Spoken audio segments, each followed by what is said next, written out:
Well, today is Saturday, May 24th, 2025, and I'll once again be reading a daily devotional from the United Church of Christ and commenting on it and giving my impressions, my feelings, the impact it had on me, the thoughts it raised in me.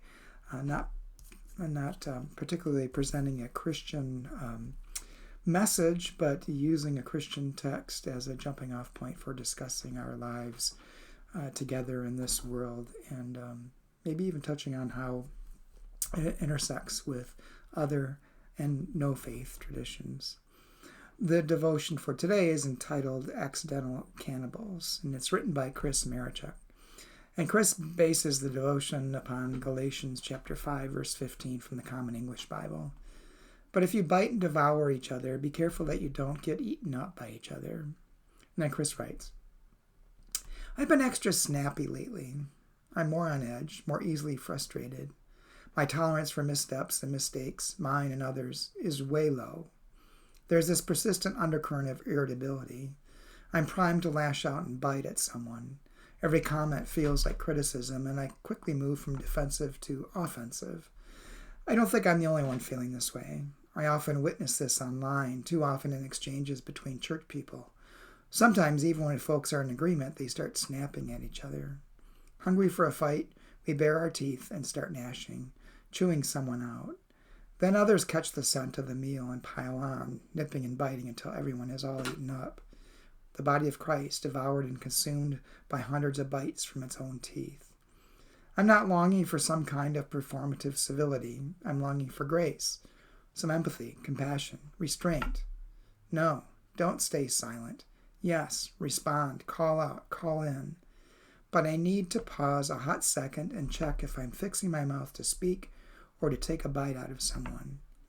Chewing someone out might fill me up for a minute, but it ultimately makes me sick to my stomach and leaves the other person deeply wounded. I want to curb my appetite for this kind of accidental cannibalism. Instead of hungrily biting at others, I want to be hungry for justice and righteousness. And Chris's prayer. Holy One, help me hunger for justice and righteousness instead of hungering for a fight. Well, a couple of things. This devotion really raised in me is what I've been seeing in myself and in others today, a lot more than in the past, is something I call displaced anger. There's a lot of anger going on about what's going on in the world, and it's coupled with fear. And I think that's a tool for those in power who want to control people. They try to they work on people's fears and try to get them to be angry at the wrong people rather than getting angry at the injustice and the unrighteousness in the world or the injustice in what they're doing, and trying to get them to target other people rather than the source of the fear and the anger. And we take it out on the wrong people. And I think it goes back to what I said the other day is, when you're feeling an emotion arising in yourself, before you lash out, stop and ask, why am I responding this way? What is causing me to think this way, to look this way, to react this way? And trying to change how we react. And I think part of it is, it's not stifling our anger, but directing it into a positive movement, into doing things that can create change in this world, that can help bring justice and righteousness to other people's lives around us. And honestly, there's not a lot we can do with things that are going on in Washington, D.C., for example, but certainly we can do things locally.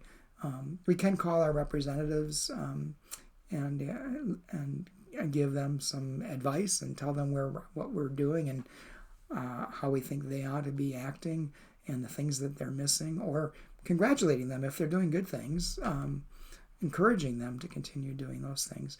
That certainly can be done. But again, there's not a direct impact necessarily on what's happening in the world, but you can move your energy, corral your energy into something positive locally around you, and change the world a little bit at a time. instead of using your anger, displaced anger, against someone who doesn't really need it or deserve it, and won't really result in any real positive change that we want. Anyway, those are my thoughts for the day, based on this as I read it. Maybe yours will be different, but hopefully I've given you some things to think about in your own life, and helping you to be self-reflective and how you react to things, and how you can harness the energy from that anger that some people are creating in you for positive things going on in the world, wherever you may have direct influence. So hope you have a good day, and hope to talk to you soon.